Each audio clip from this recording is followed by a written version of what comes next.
All right, this is my weekly Inside the Red Zone segment that I like to do, is looking at my favorite touchdown designs from the week. All right, so this week I actually have 9 on here. A lot of things that I like, a lot of little change ups. Okay, this is a play that I call chug right here. So we're going to run a post or a quick in from the backside to try to clear out that. And then we're going to run the tight end on a choice and go. Okay, so a lot of teams, I don't see it a lot with tight ends, mostly see it with backs, but teams that run a lot of choice routes, guys that can push up, hook, break in, break out, put all the pressure on that one defender. They change it up by running a choice and go. So the tight end goes up and sticks right there. So he runs the course, he's kind of delayed, okay, I'm trying to read you, okay, now when he starts to break down, this guy starts to break down, his eyes go back to the quarterback so he can see the ball, and in that particular case, all we need is him to peek back, and once he peeks back, tight end takes it on a go route. Boom. Game over. Really, really well done. I like the change up. They're going to chip this guy right here, and then they're going to replace. So I know that I've got an in. I always like to read that in or post first because you never like to miss that if it's open. But read that, then you can come back to this choice and go. If you don't like that, then you replace right there to the shallow, coming in division. Good throw, good route, touchdown. Okay, this is on here just because I like the concept, but it's just an unbelievable throw and catch here by Matthew Stafford and Davante Adams. So here's what we got. We got quarters coverage. 1, 2, 3, 4. Okay, that means we've got only 3 underneath defenders here. All right, what the Rams are going to do is they're going to run an in, a shallow, and a swing, okay? So I like this against quarters, just from the sole fact that I'm probably not going to get the in route by Davante on the outside, but what I can do is once this receiver running the shallow gets past the front side linebacker, we get a 2-on-1 on this guy. So even if this safety stays back here in quarters to take away the in, which I would expect him to do, which he should do, I'm going to get an isolation on that backer. If he gets width, I'm going to recover with the shallow. If he stays inside to cover the shallow, I'm going to kick the swing on the outside, and we're going to rock and roll. Okay, so you see it right there. There it's coming. He's matching here. I'd love to see this guy continue to run through here so we can catch it on the move and score. Or if we run through there, maybe there's a chance because we're down in the tight red that this guy jumps it. And if he does, he opens up this in back behind here. Now, I mean, look at this. This is when Matthew Stafford has thrown the ball right here. I mean, this safety is inside the in route right there, and he throws it, and it's a perfect throw on the back shoulder. Like, I mean, there is nothing. He comes back and looks at this, and this is the picture. Like, I don't know what he saw, but he saw something, and, you know, what he's so good at is body language. So he's going to start to feel the lean of this guy. That guy starts to lean outside. He says, my guy is going to wrap inside of him because his body weight is going out. But this is what he sees when he comes back there. I see this when I'm coming back there. My eyes would go right to this guy and go, okay, who am I throwing? Shallow or swing? Somehow he's able to see this, see that movement right there by the safety. Boom. Wraps it right behind him for a touchdown. This is a beautiful play by Matthew Stafford, a beautiful throw. All right, KC here. All right, they're just running a T-naked, okay? So T-naked meaning the tailback, naked bootleg. Everybody else coming down, probably going to have a corner here. Oftentimes we're going to have somebody on the second level. I'm not sure if that's what they do here. Yeah, there he comes, coming over on the second level. And you see this play open all the time. And I know a lot of people go like, what? Why is this play get open all the time? Well, you get into these situations, usually run in a short yardage situation where teams are playing man, okay? So this outside guy is playing man on this tight end. This guy's playing man on this tight end. This linebacker is playing man on the back. And so again, you would say to yourself, okay, he's just playing man on the back. Why is it still open all the time? Well, here's what I want you guys to know, that even in man-to-man coverage, right, linebackers, they can't just stare at their running back the entire time and go, well, I'm going to go wherever he goes. They still have run responsibility. So they still have to read their keys of the offensive line, right? They don't read the quarterback. They don't read the running back in terms of their keys on where they're going or where the ball is going to go. They read the offensive line.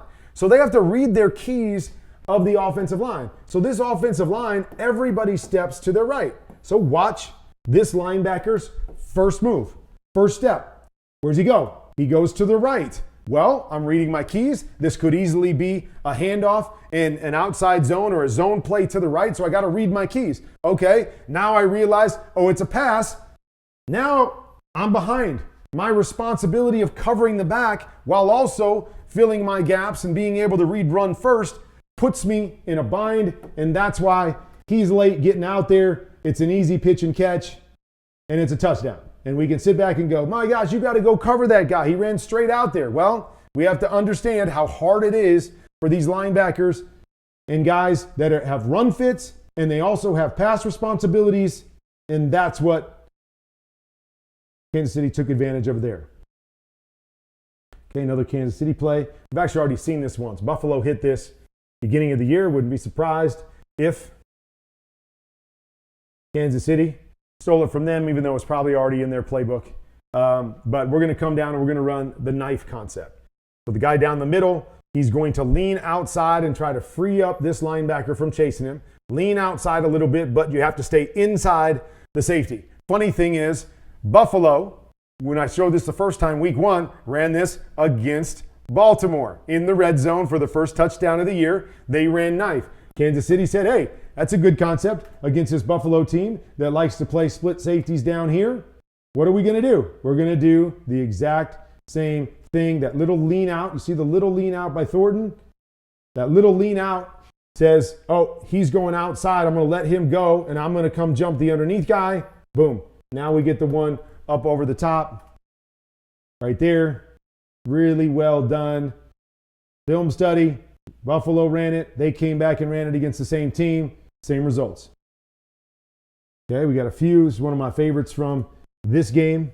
And Dak ends up, checking, I think, to this play. But what do we have? 2 high safeties. Well, we've seen the Packers a number of times show a 2 high safety look, and then they drop into this hole. Okay, so when I mean a hole, right? This guy steps out here. This guy's way over here. Now, we could be saying, oh, this is man-to-man coverage. That's what they're doing right here. But he has a pretty good indication, even against man, that this guy's going to drop down. This safety's got to go back to the middle of the field. So he goes and he checks a play. So he goes and checks a play. So he goes and checks a play to attack that particular coverage. So here he comes on the snap. He's checking this out. This guy's holding down. This guy's playing in the middle of the field. We run a skinny post with outside leverage by the corner right here. And Dak's going to hold the free safety down the middle of the field. Boom. Hits the skinny post on the backside. Love the play design. Love what we're doing right here. And I love that Dak knew what he was going to see. Holds that free safety and a perfect skinny post throw for the touchdown on the backside. Okay. I've got a couple plays that are very similar here that I put on here. Okay. So this is a play that, for a weird reason, I call Big Mac. Another NFL quarterback told me that he loves this play and they call it Big Mac.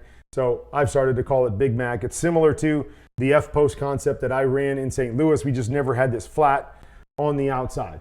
But the idea here is we want to send somebody that influences the inside backer inside, whether he's on a sit route, kind of a pop route, or whether he's on a shallow route. We're going to send somebody outside to try to grab this outside linebacker, and then we're going to run a quick post off that outside defender right here.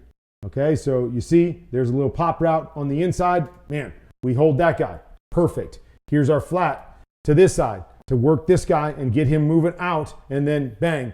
It is a timing throw right behind it. Bang. Like to see that tight end, because we're in the red zone. Try to be a little bit flatter here so we don't fall up the field and let anybody undercut us, because we know the defense is going to play at the goal line, right? You see all these DBs playing right at the goal line so they can drive and they want to force you to throw it over the top. So I'd like to see him a little bit flatter when we're running it down in the red zone. But nonetheless, he shields it with his body. Good throw by Dak, good timing. But I love this combination down here. It's really, really hard to cover. Opens up that quick seam. If this guy wants to say tucked inside, easy. Just throw the flat out here and let him walk into the end zone. So I love it. Like I said, I've seen this play run with some sort of influence shallow, so he goes to the backside. So if you want to connect it to something back here where you need a guy that's underneath, or you can say, we're going to keep this as an all the time front side read. Okay, so if you read to this side, you're staying front side. You can read it inside, out, read that inside backer. If he widens right now to take away the quick post, boom, you replace him with the pop. As long as he stays inside, we get a 2-on-1 on that outside defender. Bang, for the touchdown. Got another look at that play coming, but wanted to show this one first. Okay, so really love this concept. It's kind of similar to what Dak ran to throw his touchdown. This is something that I call chop. Okay, so chop is going to be a choice and a post route. Okay, so you got the choice underneath. He's going to run into that hook area to try to draw and pull those guys down so you can hit the post over the top of it if there is no safety help here. So just like with Dak, right, we're going to get a middle close look. This defender is going to drop down. Okay, key here on choices. Talked about it last week. Get width. Get width. You're trying to win outside first, but as much as you're trying to win outside, you're trying to pull this guy with width here on a chop because you know there's a post coming in behind it. So pulling him with width and opening up that window is so important. So you see the first move of the back, getting width, what it does to that safety. Safety has to get width, opens up the window between linebacker and safety. Boom, nice skinny throw here, right? All I'm looking for is rotation down. If this safety stays back, if he stays back, I'm not to that side, I'm working somewhere else.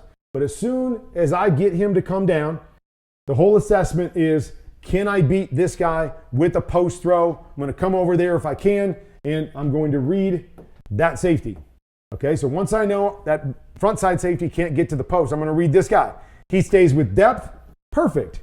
As I told you, we want our choice to break out first anyways. He stays with depth, I'm going to throw the back underneath, breaking out. Once I get him to cover down and with width, now I just replace with the post right behind him. I'm a huge fan of the chop combination. All right, I'm also a huge fan of this combination, which I call bullets. Okay, so Denver lines up in an empty set right here. And what a lot of teams are doing, they're taking their back and they motion their back into the backfield from a wide spot. And it's really to try to give the quarterback an indication of, are they playing man or zone? Does the guy that's out there with him match to him when he's coming in, run with him? Is it a corner that's out there and the corner just condenses? What am I getting on that particular play? Okay, so we start our back out there and they're kind of messed up anyways, but then the back motions in. And so it looks like they're trying to play man, that we've got this guy right here that now becomes the man-to-man guy on the receiver. And you would expect somebody, because this is the guy that came inside, this guy to cover man-to-man on the back, or maybe it's this guy that's covering man-to-man on the back.